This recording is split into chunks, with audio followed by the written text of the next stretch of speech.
Hello and welcome to the Hockey Gambling Podcast on the Sports Gambling Podcast Network. I'm your host, Ryan Gilbert. Joining me tonight is my co-host, Joel Meyer. How are we doing tonight, Joel? I am fairly beaten up. It was a hell of a weekend for myself. You know, I do drink a lot. I do get drunk quite a bit. But I seldom get blackout drunk. In fact, I haven't done that in like a year. But it happened on Friday night after that stupid Devils game. And met some guys that I haven't seen in a while. And it was a hell of a night. Don't remember much, but good times were had. And then the next day, my sister was in the city celebrating her birthday. But by the time I showed up, she was already hammered, and we couldn't even get to the bar because they were IDing everyone, and she was like reaching into her pocket and pulling out a vape, showing it to the bouncer instead of the ID.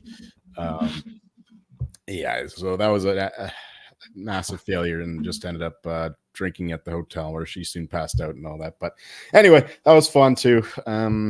Spent Sunday recovering, and how was your weekend? Yeah, I'm just happy you were good enough to go out on Saturday after the Devils fucking blew it. Lucas Dahlstall just comes up with in big spots for no reason. Yeah, the Devils had like 55 shots or something crazy.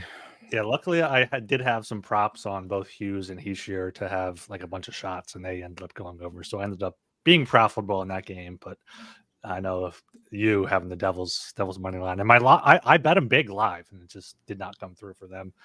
And now tonight they fired Lindy Ruff. I'm not sure if we're going to get into that at all, if we're going to wait for later in the week. But I mean, that was a long time coming for the Devils there. So Metro's been a mess. Flyers disappointing.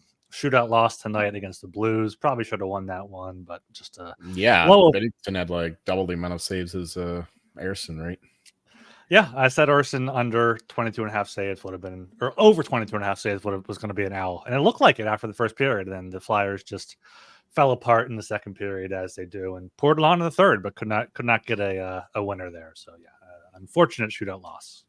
Yotes and Hose with the prop bet over 22.5 saves for Ersson, which is crazy low considering the Blues are allegedly a playoff team, but the Flyers are good defensively, so I can understand why it was such a low number. But yeah, the Flyers have been great defensively before that, but second period they gave up a lot, and Kevin Hayes, of course, scored the only actual goal for the Blues there. So good for him in his return, I guess, but tough to see there. Tough to see. All right. Make sure you are subscribed to the Hockey Gambling Podcast on YouTube, Apple, Spotify, wherever you listen to your podcast. Leave us a 5-star rating and review. If that's on Apple, I'll leave it here. I'll read it at the end of the show. Love seeing all the YouTube comments as well, so keep those coming in. We got Doug Reed live in the chat tonight. He's been a big commenter for us, so he said Philly should shit the bed in OT. Absolutely, I agree. Overtime was not good. They had some chances there. Make sure you're subscribed on YouTube and Apple, Spotify, all that good stuff. Get in the Discord, sg.pn/Discord. Good conversation, good bets going on in there. Follow us on Twitter at HockeySGPN as well. Do all that good stuff. Check out the site, sportsgamblingpodcast.com. Check out my fantasy hockey article. Just published that today for the article for this week here. I included some Avs there, so you can check that out. Not sure when Nichushkin should be back soon. He wasn't in my article, but he's definitely going to be worth keeping an eye on there as the Avs pick it up here towards the home stretch here. But not a great betting night for me with the Flyers losing, but we truck on here. We truck on. Yeah, well, like I said pre-show, anytime the Panthers win is a good night for me now. Things are looking up for them as they secure their hold at the top of the standings. And then always good to see the Leafs lose to the Bees. Yeah, I did bet the Leafs, and Talon did enjoy that, but unfortunately, I don't think Pasta didn't even score in that one, and the Bruins 3 assists. Oh, did he have 3 assists? Okay. Yeah, and 7 shots too. Okay, yeah. He put it on there then. So we'll see what happens here. We got the trade deadline coming up. We'll touch on that more in our Tuesday show when we have Talon back. Have a big whole trade deadline special planned for that one. So make sure you stay tuned for that. Yeah, we're just going into our Tuesday slate here. Unless you have anything else to touch on from the weekend or anything else. No, not really. I mean, Leverkusen won on Sunday. That's the Bundesliga update. 2-0. Very comfy. I think Cologne had a red card 14 minutes into the game. I didn't see this, of course, because it was on at 6:30 in the morning, and I was still recovering Saturday night. But yeah, always good to see. It's very stressful. I don't even look at the replays; just look at the score, and the result there in an instant is quite stressful. But yeah, also in the chat, agreed saying Las Vegas still a mess. Yeah, getting blown out by the Blue Jackets today. Yeah, they're kind of in trouble. They're low key. If all these freaking wild card teams keep winning, the Knights could get pulled into a playoff race here if they're not careful. And if they can't beat the bad teams, they can't beat the good teams. They are a mess right now. So that'll be interesting to follow. Hopefully, I would love to see I don't know, the Kraken overtake them somehow. But yeah, that'll be fun to follow. Yeah, I think they're a team I'm going to get deep dive into tomorrow in the trade deadline, because I saw Friedman or someone said they're going to go after 2 top wingers. I could see them getting Gensel and bring Pacioretty back, and then get Stone back for the playoffs, and they're ready to go. But it comes down to the goaltending, because Aiden Hill has not been great. Logan Thompson, but they have the defense to kind of make up for that. They know how to win in the playoffs, so anything can happen there. All right, let's just get right into this. What we got? 9-game slate for Tuesday, March 5th here. Kicking things off at the 7 p.m. time slot. We have the Columbus Blue Jackets at the Pittsburgh Penguins. Game itself is in Pittsburgh. Penguins are -250 on the money line. Penguins on the puck line are +100. Blue Jackets are +205. Over-under is at 6.5. Over paying off -118 with the under at -102. Jolie, can the Blue Jackets keep it up here?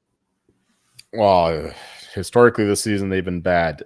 Coming off of a win, it's hard for them to string multiple wins together this whole season. And yeah, a big win against the Knights is kind of another hurdle to overcome. Massive letdown spot. Meanwhile, the Penguins, they kind of just I think that they waved the white flag there in Edmonton after blowing that 3-1 lead to the Flames on Saturday night, not even getting a point when they're up 3-1 in the third period. That's rough, and you could tell that they were embarrassed by that, and there was a terrible lack of effort against the Oilers, who just ran them out. It was 6-0. There was a garbage time goal, I think, by the Pens in that one. But yeah, and just 2 days later, coming all the way back home. Horrible spot for the Pens. I like the Blue Jackets here +205. Penguins are they're up Schitt's Creek right now, and there's no sign of them getting out of it anytime soon. I'm sure that they will be. Actually, I heard that they're going to be sellers now, and they're looking for not picks but prospects is what I have heard. Yeah, but anyway, Blue Jackets here +205. That is not respectful enough. Obviously, they're on the back-to-back, but whatever. The Penguins are coming across the continent. So that's not exactly a good spot for them either. So give me the Blue Jackets here +205 and the over 6.5. I know the Penguins are horrible offensively. They just can't finish. And, it's just a part of their perimeter play. They're not getting quality looks, I guess. They're getting the shots, just not the real chances. And when they're not finishing them, other than Crosby, of course. But yeah, I still think against the Blue Jackets, they can put a few in. And, of course, if I think the Blue Jackets are alive here, they are going to put a few of themselves. So give me the Blue Jackets and the over. Yeah, I'm right there with you. I'm waiting for the best price on the Blue Jackets. +205 might be closest to the best it gets, coming off the win against Vegas. Like you said, tough back-to-back. Going to have Jet Grieve starting in net. He's 1-1. He's allowed 5 goals on 76 shots. So a 9.34 save percentage against St. Louis and Florida. So, St. Louis isn't great, but Florida is definitely one of the top teams in the East, and the Penguins are just in shambles right now. They're not sure who's going to end up leaving at the deadline. They've lost 3 straight. This is going to be their 3rd game in 4 nights after a back-to-back in Calgary and Edmonton. So cross-country international trip there. Can't back them at -250. So love the Blue Jackets here +205. I have found some success actually on the +1.5. So on Sunday, specifically on the Ducks and the Sharks, they both hit. So I might take that. Blue Jackets +1.5 at -120. Pittsburgh hasn't really been beating teams by margin too much. And Columbus, is a team that definitely could sneak out a win. But yeah, Columbus either way on the puck line or +205 with the money line there. And I would agree, I guess with that over 6.5 minus 118. Not gonna bet that, but I can't. Jeff Greaves in net, and Jari sucks now. Jack Greaves has allowed 5 goals in 2 starts. Okay, all right. He's not a guy, but like he's not complete shit. Let's roll with the Jet. Yeah, so gonna go with the Jet here in Columbus. Not gonna take a side on the total though. Okay, we are brought to you by Cut. Cut is a peer-to-peer social betting platform that's U.S. based and available in 40 states. Peer-to-peer social betting is a new and better way to bet directly against your friends or other users on sports, politics, pop culture, and other events with verifiable outcomes, plus tons of fun social features that give it a feel of a betting social network, like group chats, betting leaderboards, head-to-head history, user profiles, fan groups, and more. Cut offers lower, vague, and fully customizable odds. You can create your own bets. Cut handles the payment side of things, so you never have to chase anyone down for money. They have rewards. You get cash back every single time you bet against your friends or other users. So download Cut today in the App Store or over at cut.com. That's KUTT. And use promo code SGPN for a 10% deposit bonus. And make sure you check out Underdog Fantasy, who's the easiest place to play fantasy sports. It's also the fastest growing fantasy app in the industry. Pick whether your favorite players will have a higher or lower stat total in this week's game for a chance to win big. You can win up to 100 times your money in a single night. Sign up today with promo code HGP and get your first deposit doubled up to $100, as well as an instant pick'em special. Visit UnderdogFantasy.com or find them in the App Store. And don't forget to register with the promo code HGP to get your first deposit doubled up to $100, as well as an instant pick'em special. Must be 18 years or older and present in a state where Underdog Fantasy operates. Terms apply. Concerned with your play? Call 1-800-522-4700 or visit www.ncpgambling.org. Okay, we're going down to 7 p.m. time slot. Again, a very interesting game now suddenly. We got the Florida Panthers at the New Jersey Devils. Game itself is in Newark. Devils are minus 105. The Panthers are minus 115. Over-under is at 6.5. Overpaying off minus 130 with the under at plus 110 here. I like the Panthers in this game, minus 115. Even with the Lindy Ruff, got a new coach bounce in New Jersey. We have seen that. That's been profitable, I think, for most teams so far this season. But coming off a 506, and the only one that lost, the Senators were 3-0 up in the first period. Oh, maybe I don't like the Panthers that much. I haven't bet this game yet, so don't take this disclaimer there. I haven't bet this yet. But Devils coming off a road trip out west, won in San Jose, lost in Anaheim, lost in LA. Florida just won last night against the Rangers. They have not been bad on back-to-backs. Their last back-to-back was in Pittsburgh. They won 5-2, and then in Buffalo, they won 4-0. Anthony Stolarz is a very capable backup goalie here. So if there was no Lindy Ruff being fired, I'd be all over the Panthers minus 115 and the under 6.5, especially at plus odds. But you never know what's going to happen now with the new coach bounce in New Jersey. But I still do lean to those two bets: the Panthers minus 115 and the under 6.5 and plus 110. It'll just be if a matter of fact, if I pull the trigger on those. Make sure you're in the Discord, and I'll post it there if I play them or not. Yeah, I already did bet the Panthers before the Lindy Ruff news, so I'm hitched to the Panthers wagon once again here. But I don't really mind because it was the new coach bounce. They go get dead cat bounce potentially, but it's not a new guy coming in. At least it's Travis Green just stepping up from the associate coach role there. So it's not as it's not like a new guy coming in and the players have to impress him. It's just the same old dude. So I'm less worried about that. Yeah, the Panthers, much better team now. Devils are in the same kind of situation as the Penguins with a terrible showing on Sunday against the Kings after giving 100% effort against the Ducks on Friday there, but undone once again by their own goaltending and poor finishing, among other things. But yeah, and then after scoring an early goal there on Sunday, it was all Kings after that. So I don't think that there's a good spirit going around the Devils' room. Give me the Panthers. They're the opposite. They're continuing to crush whoever stands in their way. So Panthers here, and even with Stolarz being a handy backup, I'm going to go with the over as well. It's funny, we've seen these whenever the new guy comes in, the goalies suddenly start playing better. But it's the Devils still. It'll take a miracle for them to be playing, average, let alone capable enough to stop this Panthers team. So lean to the over, and give me the Panthers anyway. Forget the new coach bounce. I didn't realize the Devils have such good underlying numbers here. 6th best expected goals for percentage on the season, right behind the Stars, above the Flyers and Penguins. Last 25 games, they're at 8th. Last 10 games, they're right there at 4th. So, maybe the new coach, lights a fire under them. Maybe they can, but it comes down to goaltending. Like, it comes down to if Nico Daws can make a save, or if they somehow get Markstrom out of Calgary, because otherwise I think they have no chance. Yeah. Also, did you see? They pulled the goalie, and they still only had 5 players on the ice against the Kings. You see that? I did not see that. Nobody noticed on the bench, and Jack Hughes noticed on the ice. He just starts waving his hand like he's the only one who gives a shit. Apparently, fucking incompetent team.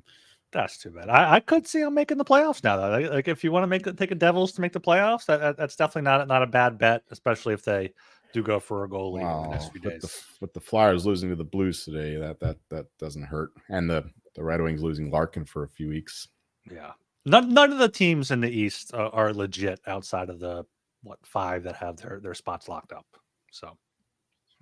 Yeah, well, the Devils have the talent, at least, and if they get Markstrom in there, you never know. They can rip off some wins, even as an 8 seed. But yeah, they'll probably go against the same Panthers team. That's no small mountain to climb. Yeah. All right, going down to 7:30 here. We have the Edmonton Oilers at the Boston Bruins. Game itself is in Boston at the Gardens. Bruins are plus 100. Oilers are minus 120. Over under is at 6.5. Over paying off plus 102, with the under at minus 122. Jolie, what do you got here with the Bruins on a back-to-back? Yeah, Bruins played in Toronto today, of course. Outplayed for parts of it, but overall, I think that they were the better team, especially in the third period there. Leafs scored a goal. They had a bit of momentum for a couple minutes, but then the Bruins really shut them down. Good performance there, especially by Swayman once again, elite goaltender. Of course, it should be Allmark in this one. But yeah, it's a tough spot going back home from Toronto against a fairly well-rested Edmonton team, even coming all the way from Edmonton in 2 days. That's not ideal, but still, first game of a road trip is helpful, at least, get them going.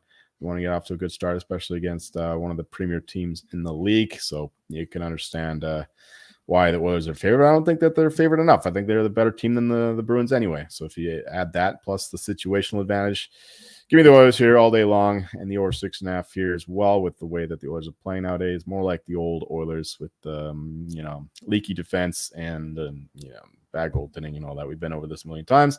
And the Bruins, of course, playing their weaker goalie in net too. And and they miss Hampus Lindholm as well. I think that he was a steadying force there on the back end, and without him, they're a little weaker defensively too. So lean to the over, but give me the Oilers money line. Yeah, I love the Oilers here. I got them earlier today when it opened. They were plus 100, I think, at a Canby book, so I hopped on that. I'm surprised they're only still minus 120 after Boston. Hard-fought game up there in Toronto. We're not going to have much here on a back-to-back with their worst goalie in that. I mean, their worst goalie who won the Vezina last season, so he's still pretty good line on his Allmark. I saw there was some panic on Twitter over it because he wasn't on the bench or anything, so I don't know if there was some sort of injury or potential trade thoughts there, but I imagine he'll be in the net for this one. But Boston just has not been impressive, and Edmonton's been the best team in the league pretty much since McDavid's been 100%, won 4 in a row, just beat Pittsburgh 6-1 on a back-to-back. Boston hasn't been too great on back-to-backs. The last one they lost in Calgary in overtime 3-2. So I'm all over the Oilers here at minus 120. Puck line plus 195 could be worth a play. Boston's last loss was 5-1 on Long Island, but they've played a bunch of overtime games before that, so much safer play to take the Oilers at minus 120. Not really a strong feel on the total. I'd probably lean to the under, actually, under 6.5 at minus 122. Stuart Skinner and Cal Pickard have both been good in net for Edmonton. Linus Allmark has been decent for the Bruins, so I would lean that way. Haven't bet it, but a much stronger play on the Oilers at minus 120. before I forget, speaking of Boston sports teams, last week I played Joe Mazzulla to win Coach of the Year in the NBA. Tailed a sharp guy there. It wasn't my own bet, but that's what I'm riding now. Like it's a very interesting scenario now because I think that it's down to two coaches, him and Mark Dagnall, or however you say it. I think you say it Dagnault. Does he coach? Does he coach the other team with the rookie that's not on the Spurs? Is that who he coaches? Yeah, the Thunder. Thunder.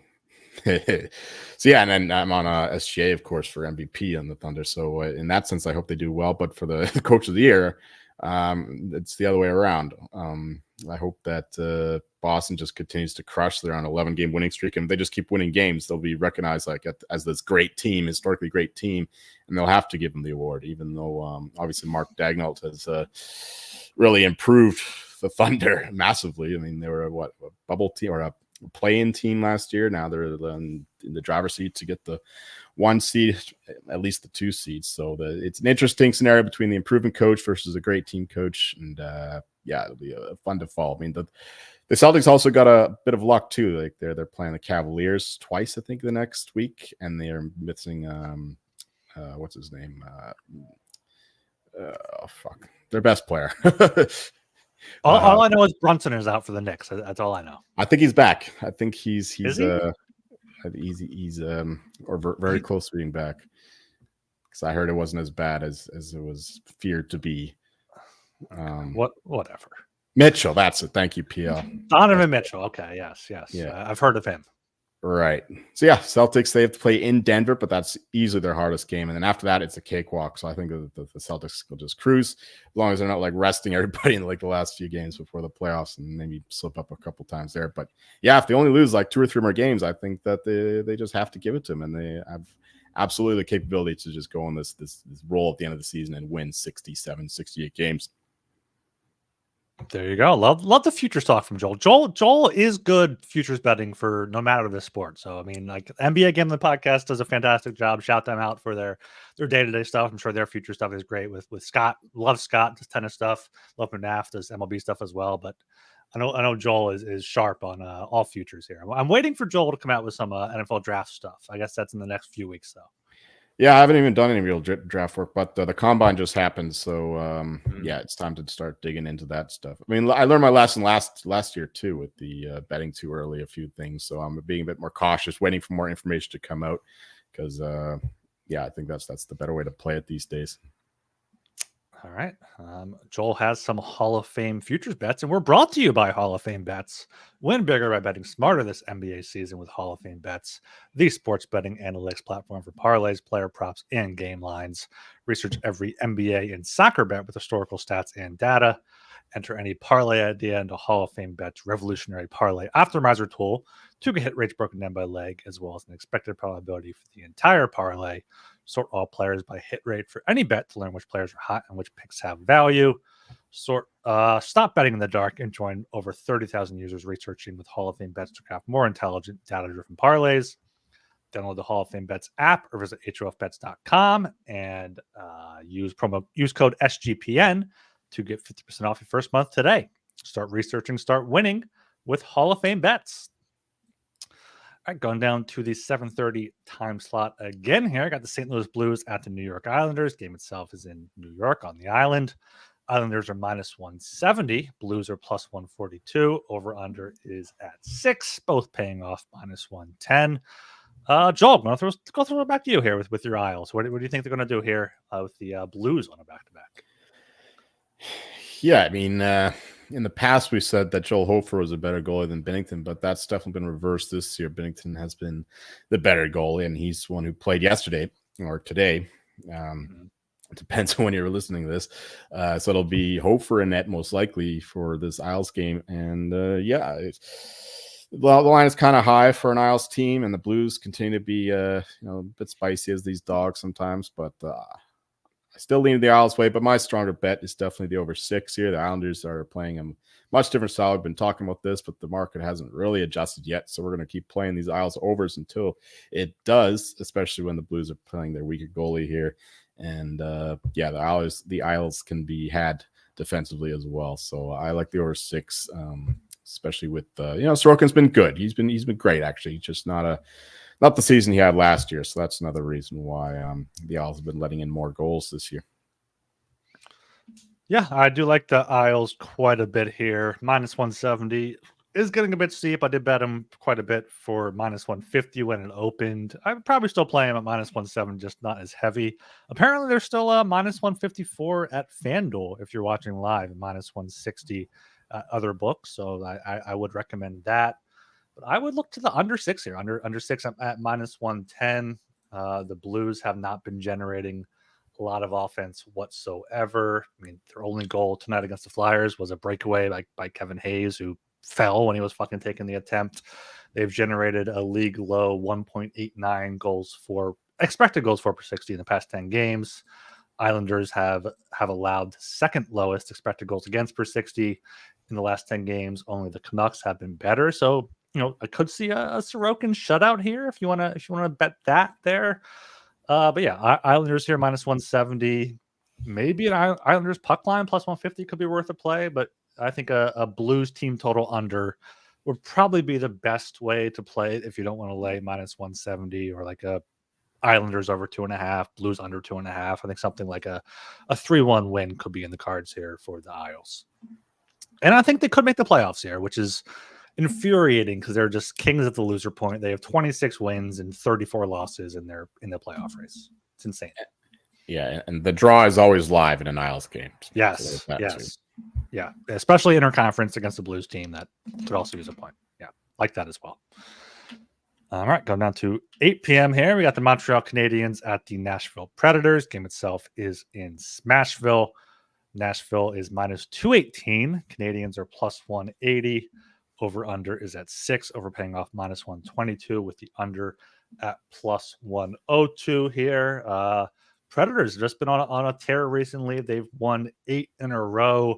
I saw something on Twitter that's been since the coach said they couldn't go to like some show in Vegas. When they were in Vegas, there was some show they were trying to go to, and they were like, no, you got to lock it down. And they've 8-0 since then. They've allowed 1 goal in each of their past 3 games. 2 goals and 2 before that, 1 goal in the game before that. So Saros has been great. Their defense has been great. So if I'm going away here, going for the side, it's going to be the Preds. -218's a bit too steep. The puck line's not great because the Canadiens have played their last 3 losses were all by 1 goal, including back-to-back shootout losses in Florida and Tampa Bay. So there's nothing I love here. Maybe a Canadiens team total under 2.5, if that's -130-ish, -140, just given Nashville's defensive qualities. Recently allowed 1 to Colorado, Minnesota, Ottawa, 2 to Anaheim, 2 to San Jose, 1 to the Kings. Like, they're playing good defense. Montreal does have a few good offensive weapons, but I think Nashville can keep them limited a little bit. So that would be my only play, probably the Canadiens team total under 2.5, or like a Canadiens under 2.5, Preds over 2.5 parlay, something like that. Yeah, Andrew Burnett, that's my guy. I actually really like both these coaches. Yeah, and the Preds are definitely playing better defensively nowadays, and Saros is playing like a vintage Saros. And the Canadiens, though, they're playing quite competitively as well. So that's why I like the under 6 the best. I'm not laying -218 with the Preds here, and honestly, the +1.5 would be my look for a side for the Canadiens here. But still, I think the best way to play it would be the under 6. I could see it being another 3-2 game, or a 2-2 game. Like, the Canadiens just keep getting involved in these close affairs, like you said. So the Preds puck line is out of the question. But yeah, I think that both teams will shut each other down, and we'll get some competent goaltending. And yeah, it'll be a lower event game. Give me a 2-2 draw here, I guess. But stronger play is just on the under 6. I could see the Preds winning 3-2 regulation, whatever. But yeah, I like the under most of all in this game. Back-to-back draw plays from Joel. We love to see it here. It's not. I'm not going to bet them. That's not my bet. I'm just throwing stuff out there. throw a half unit on it, throw a quarter unit on it. You'll end up profitable if you pick the right games at the end of the season. Oh, you got some guys in the Discord doing like fucking draw round robins. So if you want one for you your can leg, just say Archer. You can just say Archer's doing okay, it. Archer. Yeah, he's definitely leading the charge there. I saw he put period man back in his name. I guess he's going with that again. Yeah, he's out of control. I'll talk to Mrs. M and get one under reins there. All right, going down to 8 p.m. again here. I got the Seattle Kraken at the Winnipeg Jets. Game itself is in Winnipeg. Jets are minus 185. Kraken are plus 154. Over under is at 5.5. Over paying off minus 118 with the under at minus 102. Joel, what do you got for this one here? Oh, we got the Kraken playing tonight. I didn't see who's in that actually. I assume it's Grubauer, but you can have a look at that for me. I will look. Yes, it doesn't really. Yeah, it doesn't really matter. It does matter. Grubauer versus Decord. Decord's a guy. Grubauer's not. We've established this. No, Grubauer's been playing well since he come back from his injury. So, and then clearly the coach trusts him more since he's been starting him over Joey Decord. No, he has. Yeah. So, so it should be Joey Decord here anyway. Jets coming off of 2 comeback wins on Saturday and Sunday. Very fortunate. Maybe not very fortunate. They were actually very good in those periods. And you like to see that going into the playoffs, the belief that you can come from behind there. The Jets are, they're playing decent hockey now. I mean, not as good as we were back in December when they were on that massive winning streak, but still very competent. Not like last year when they were falling and sliding, slipping, and all the way down into the playoffs where they got trounced 4-1 by the Knights. So I don't have a side here. I mean, the Kraken on the back-to-back plus 154 is not good enough to get involved with them, but I do like the under 5.5. Another under for me. With both goalies playing well, both teams more defensively oriented, and both teams struggle offensively at times. So under 5.5 would be my best bet in this one. Bwong.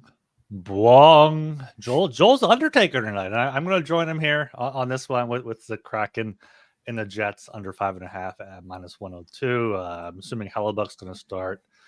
Yeah, Grubauer has been better, but I think Decord's pretty solid for them. In Seattle, I don't trust them to score too many goals anyway.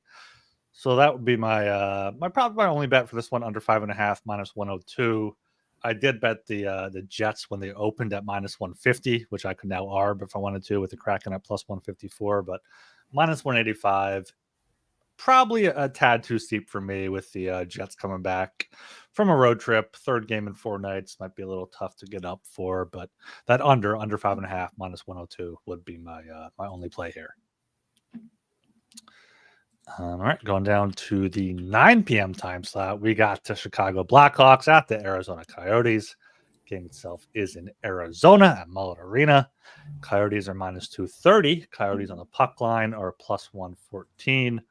Blackhawks are plus 190. Over under is at 6. Overpaying off minus 115 with the under at minus 105 here.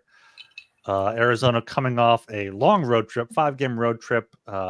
Did end on Sunday. So, had Monday off, coming back home to Arizona. Chicago on a back-to-back in Colorado tonight, right? They're in Colorado. They're going to Arizona, I would imagine.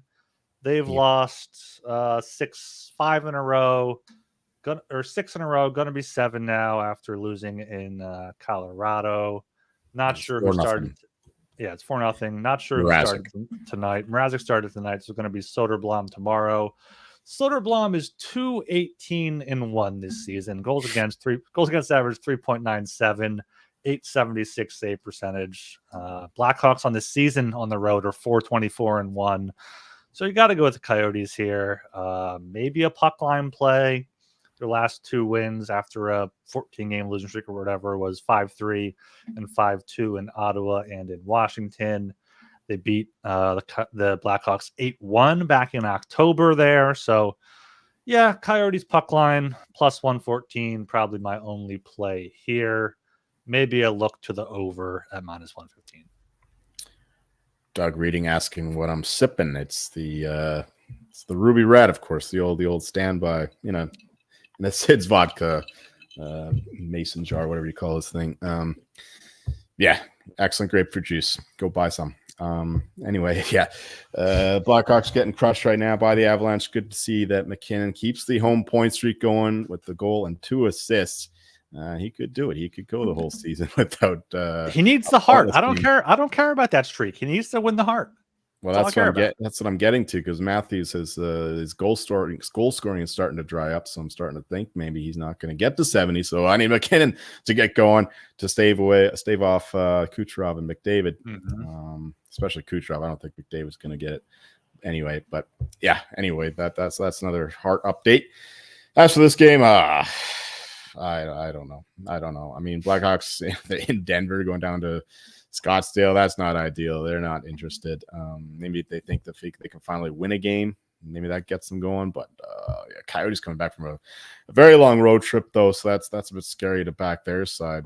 Yeah, I'm not betting this game probably. I mean, if anything, I would take the under 6. But you mentioned that Soderblom, and Mrazek has been a far better goalie for the Blackhawks. He's been the only one keeping them in a lot of these games. So yeah, this is not a game I'm going to be betting. I was checking if Rantanen has an assist tonight. He does have one. That was one of my prop picks for tonight. So I'm glad that hit there. All right, going down to the 10:30 p.m. time slot here. We got the Dallas Stars at the San Jose Sharks. Game itself is in San Jose at the Shark Tank. Sharks are plus 300. Sharks on the puck line are plus 1.5 at plus 130. Stars are minus 380. Stars on the puck line minus 1.5, minus 155. Over under is at 6. Overpaying off minus 115 with the under at minus 105 here. Just saw this game on Saturday in Dallas. Stars beat the Sharks 3-2 in a shootout, and then San Jose lost in Minnesota the next day 4-3. Sharks, a few competitive games there in a row with Kakkonen, and I think Blackwood started a few there. No, Max Strona started one that game in Dallas apparently. Magnus Krona. Whatever. Okay, Magnus Krona. It's another fake name there. But yeah, I can't take the Stars. Stars have been bad recently. I know they've played a lot of good teams: Colorado, New York, Rangers, Boston, Edmonton, but also lost to Ottawa, lost to the Islanders, only beat the Sharks 3-2 last time out. So if anything, I mean, plus 1.5 at plus 130 for an NHL team, if you can call the Sharks that at home, I think you kind of have to take that if you need to bet this game. Not sure if Tanev's going to play. It still says questionable for a visa issue. So yeah, can't back the Stars, but if anything, Sharks on the puck line plus 130. Yeah, I think that's the only look I would give as well. I mean, I'm not back on the Stars right now. They're tending to play with their food a little bit. They don't win games dominantly. They go to overtime all the time. So could be another draw candidate for Archer's round robin. So yeah, the plus 1.5 would be the look. I don't get nothing for this one. I'd like it better with Kakkonen and net. Wedgwood has been terrible. Yeah, if it's Wedgwood for whatever reason, give me the over. That's all I got for this one. Oh, if it's Wedgwood, I love the Sharks plus 1.5. I love that. I'll be all over that. All right, going down to the final game on the docket. We have the Vancouver Canucks at the Los Angeles Kings. Game itself is in Los Angeles. Los Angeles Kings on the money line. It's a pick 'em. Feels like the first one in like 2 months. Gonna pick 'em there. Both teams at minus 110. Over 6 is at plus 102. Under 6 is at minus 122. Jolie, close us out here with your Canucks kind of on a downward spiral here. On a downward spiral. Well, things have turned around starting Saturday morning with the Elias Pettersson signing. I don't know if we'll wait to talk about that with Talon, because I'm sure he's got thoughts. Yeah, finally a good game here after a bunch of duds. And yeah, this could be a playoff matchup potentially if the Knights ever figure things out, but it's looking like it's going to be another Kings Oilers round 1, which is kind of getting boring, but you never know. The Canucks could slip into the 2 spots, so still a few things in play, but yeah, I think the line is fairly correct. Canucks a slightly better team, and then they got the Kings at home, brings it to about even to a pick 'em. yeah, I'm not playing the side here, but I do like the under 6. These are two of the better defensive teams in the league. The Canucks are struggling to generate offense 5-5. They're struggling on the power play, and the Kings have one of the best penalty kills, if not the best penalty kill in the league. So it's going to be hard to score on special teams as well. If you're the Canucks or the Kings, for that matter, with the Canucks penalty kill slightly improving. So yeah, the under 6 would be my look, especially this potential playoff matchup. We could see more of a playoff style game. Two great goalies as well. Well, no, I mean, great is too strong for Dave Riddick, but with the way the Kings play defensively, they at least give him a good environment to thrive in, and yeah, they allow very few chances. So the under is the play for me in this one. Yeah, hopefully it's Demko, because DeSmith looks shaky, very, very shaky in the last, 4 or 5 starts of his.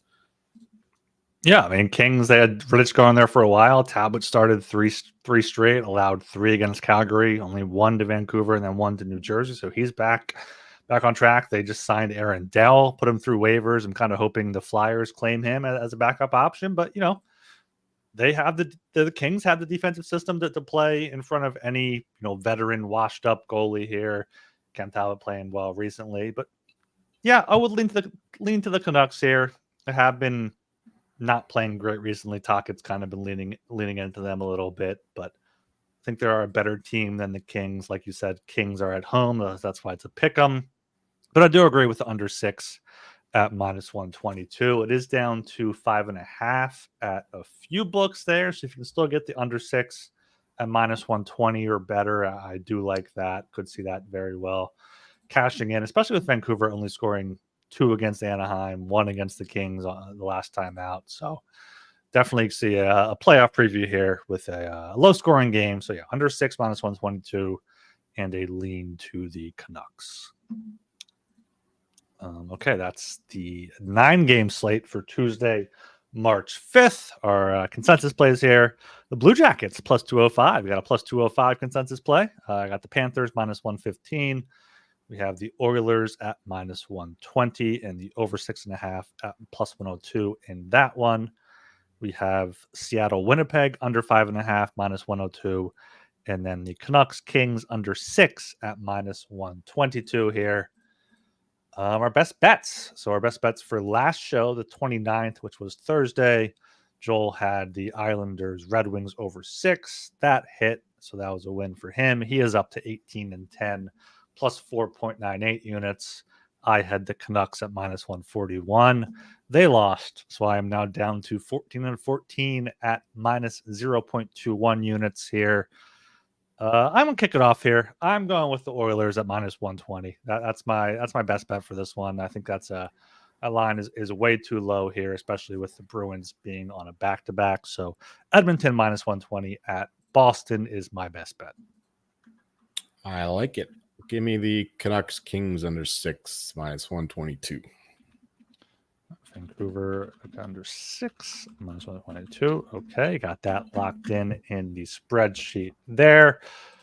Yeah, we'll be back on Tuesday with all 3 of us touching on some trade deadline stuff, some future stuff. But anything else, Joel, here? Anything pressing you've bet recently that you want to share with the good listeners here? I bet recently. I'm always betting stuff. Well, another NBA bet, Bobby Portis Jr. to win a 6th Man of the Year. It was 80-100 last week. He's got another double tonight. I think I saw he's down at 50-40 So I don't know if you want to join me on that. It might be a little bit too late, but that's a wild market to follow too with Malik Monk, the presumed favorite for a while now, but I don't know if he should be a minus number. I know he had an incredible game on Friday or Saturday, whatever it was, so that's why he's -250 now. But still, I think he's very vulnerable. I think other guys could catch him. I got some Norman Powell as well, and some Kuminga. Or is that most improved? I got some of these mixed up. With most improved, we got Maxey. You're not betting against Maxey, most improved. No, right? that's another vulnerable favorite. -700. I got Jalen Williams at 50-1 in that one. I know that one. But, yeah, the NBA. I don't watch these games. I just follow sharp people really. So yeah, I'm looking forward to the playoffs though, and especially March Madness in a couple of weeks here. Yeah, 6th Man of the Year seems like such a weird market because I remember I bet think I bet quickly last year, and then like there was a worry that he was going to start too many games to not be eligible for it. Like it's such a weird market where like if the player is too good, can't be too good. Yeah, you got to be like you got to be great on a good team where you're not going to start. So it's I almost wish I followed basketball a bit so I could enter that market. Just like something like that in the NHL. I'm not sure how they would quantify it. Would be definitely pretty interesting. Even if they had like a most improved, like that'd be fun to bet on. Yeah, and more widespread Selkie markets would be nice too. So yeah, every once in a while you'll see one, but it doesn't last very long. Yeah, I've only seen that preseason and then All-Star break, and then that's it. That's all I've seen it. Yeah. Even it used to not matter because Bergeron would win every year, but now it's actually an open field. Yeah, I feel like it's Barkov, but like we'll see what happens there with the Selkie. It's definitely Barkov now. All right. Make sure you are subscribed to the Hockey Going Podcast, Apple and Spotify. Leave us a 5-star rating and review. Wherever else you listen to your podcast, subscribe there as well. Turn on auto downloads. Every little thing helps. Subscribe on YouTube if you're not there already. If you're watching on YouTube, subscribe to the podcast. Like I just said, we appreciate everything. Download everywhere. Every download helps us. Make money. Keep making content for you guys. Hopefully to push out more content here as the trade deadline comes. I think you got some Stanley Cup tiers or playoff tiers coming up either later this week or next week after the deadline. So keep an eye out for that. Definitely going to be pushing more future stuff now that the awards markets are more or less locked up. That's right. All right. Also get in the Discord, sg.pn/Discord. Joel's always in there driving the conversation. Joel leaves, conversation dies. But, you can get in there and drive the conversation yourself if you want to. sg.pn/Discord or at Hockey. Talon's getting into it these days, though. He's picking fights with Americans and Bruins fans. He's getting after it, that's for sure. When Talon's in there, he's in there. But he's not in there very often. That's the thing. True. Same with me. Like I'm not in there very often. When I get in there, I try to get in there. But Joel is the heartbeat of the Discord, so we do appreciate that from him. So join us there at Hockey SGPN. We'll get you in the right direction. Or myself or Talon on Twitter. We'll send you the link there as well. All right. I am Ryan Gilbert. You can follow me on Twitter at rgilbertsop. And I'm Joel Meyer. You can find me recommending the viewer or listener to check out the Sasha Barkov assist on the first Panthers goal today. It was quite incredible. Probably the assist of the season. Indeed, yes. All right. See ya.